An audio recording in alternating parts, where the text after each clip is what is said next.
Tamil cine டாக்டர்களுக்கு வணக்கம். உங்கள்ட்ட பேசுவது உங்கள் சரவணன். இப்போ நம்ம பார்க்க போகிற படம் ராபர் அப்படிங்கிற படம். இந்த படத்தை இம்ப்ரெஸ் ஃபிலிம்ஸ் மெட்ரோ ப்ரொடக்ஷன்ஸ் நிறுவனம் இணைந்து தயாரிச்சிருக்காங்க.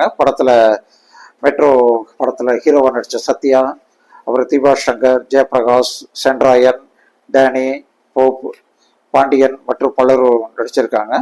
படத்துக்கு ஒளிப்பதிவு NS உதயகுமார், இசை ஜோகன் சிவனேஷ், படத்தொகுப்பு NB ஸ்ரீகாந்த், எழுத்து இயக்கம் SM பாண்டி. இந்த படமும் மெட்ரோ படம் போலவே மெட்ரோ படத்துக்கு செகண்ட் பார்ட் மாதிரியே இருக்கு. இந்த படத்தோட ஹீரோவும் மெட்ரோ சத்யா கிராமத்துல இருந்து சென்னைக்கு வேலைக்காக வர்றாரு. வந்த இடத்துல வேலை தேடுற ஒரு IT கம்பெனில நல்ல வேலை கிடைக்குது. ஆனால் அதுக்கு மேல ஒரு பணம் சம்பாதிக்கணும்னு நினைக்கிறாரு. பணம் சம்பாதிக்க அவ்வளோ ஈஸி வழி இல்லை, கிடைக்கல. இவரோட சம்பளம் இவர் நினைக்கிற மாதிரி பெண்களோட அதிகமாக சுத்தணும், சல்லாமும் கொள்ளணும், அந்த மாதிரியான விஷயங்களுக்கு பணம் கிடைக்க வாய்ப்பு இல்லாமல் இருக்கு. அதனால என்ன பண்றாரு, திருட்டுல இறங்கலாம் அப்படிங்கிறாரு.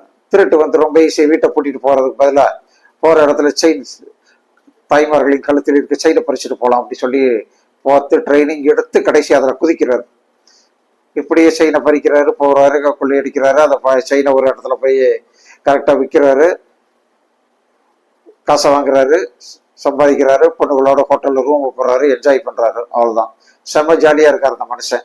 அவங்களும் அப்பப்போ அவங்க அம்மாவுக்கு பணம் அனுப்பி அவங்க அம்மாவை கூல் பண்ணிடுறாப்புல. கடைசியா ஒரு பொண்ணை இதே மாதிரி செய்யறாங்க. ஆனா அந்த பொண்ணோட அப்பா ஜெயபிரகாஷ் விடலை.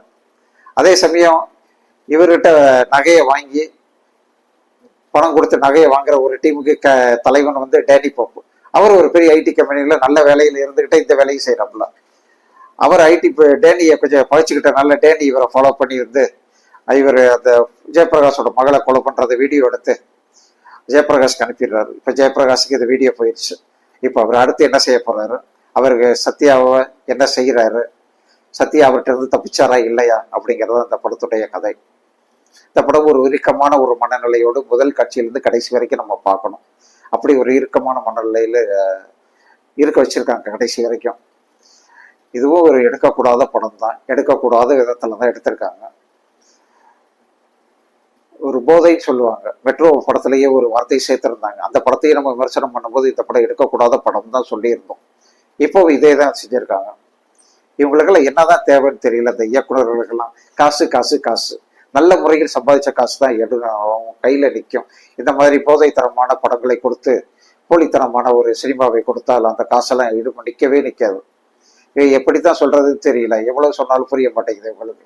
நல்ல படங்கிறது நல்ல கருத்துக்களை சொல்லணும். சினிமா ஒரு மாஸ் மீடியம். அது ஒரு மாஸ் மீடியம். நீங்க 100 பக்கத்துல எழுத வேண்டிய ஒரு கதையை 2 சீன்ல அல்லது ஒரு சீன்ல காட்டிடலாம். அவ்வளவு பெரிய மாஸ் மீடியா அது. அதுல ஒரு தப்பான விஷயம் சொன்னா கூட அது 100 பேரை பாதிக்கும். அந்த 100 பேர் செய்ய செயல்களினால் அது 1,00,000 பேரை பாதிக்கும். அந்த 1,00,000 பேர் கிடைக்கின்ற பாதிப்பு அது 10,00,000 பேரை பாதிக்கும். இது சங்கிலி தொடர் மாதிரி நம்முடைய கண்ணுக்கு தெரியாமலே நடக்குது. நம்ம கூர்ந்து கவனிச்சா நமக்கு தெரியும். ஒரே ஒரு இடத்துல செயின் ஸ்னாப் பண்றாங்க அப்படின்னா அது ஒரு தப்பு அப்படின்னு நம்ம அடிக்கடி சொல்லிக்கிட்டே இருக்கணும். சொன்னாதான் அந்த கேரக்டர் சரிப்படும். ஆனா இதுல அந்த ஹீரோ சொல்றாரு, எனக்கு இது போதை ஆயிடுச்சுன்றார். போதையும் அந்த போதையில என்ன செய்ய முடியும், நாங்க அந்த போதையில அடிமையாயிட்டோம், அதனால நாங்க செய்யத்தான் செய்வோம் அப்படிங்கிறாங்க. இதே தான் மற்றவங்க செய்யறோம். குடிக்க போதை ஒரு சில பேர் பொண்ணுகள்கிட்ட போறது அது ஒரு போதை.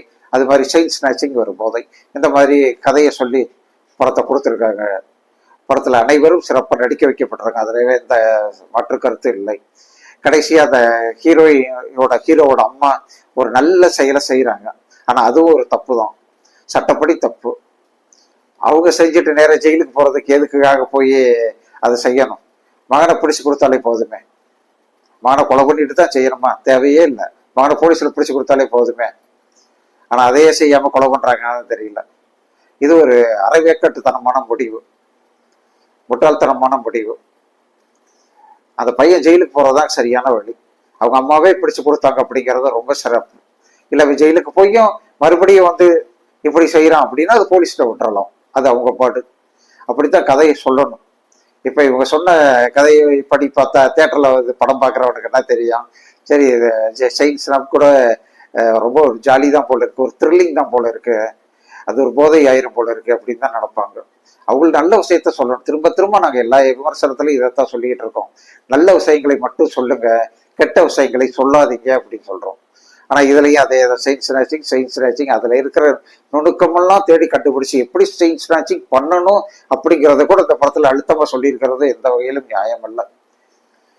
அறமற்ற செயல் அப்படிங்கிறத அழுத்த திருத்தமா சொல்றோம். ஆனா படத்தோட நல்ல டைரக்டர் அதுல இல்லைன்னே சொல்லல, நல்ல சிறப்பா டைரக்ட் பண்ணியிருக்காரு, அழகா டைரக்ட் பண்ணியிருக்காரு, எல்லாரையும் சிறப்பா நடிக்க வச்சிருக்காங்க.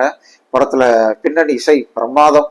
அதுலயும் அந்த செயின் ஸ்நாச்சிங்ல அந்த தப்பிக்கிற சீன்லையும் அதை செயின் ஸ்நாச்சிங் பண்ண போகும்போது ஆரம்பிக்கிற அந்த சீனும் பாரு, அந்த அந்த ஒலிக்கிற பின்னணி இசையும் நமக்குள்ள ஒரு திக்கு திக்குன்னு ஒரு மனநிலையை உருவாக்கக்கூடிய ஒரு அழகான ஒளிப்பதிவு. நல்ல ஒளிப்பதிவும் சரி, பின்னணி இசையும் பிரமாதமா பண்ணியிருக்காங்க.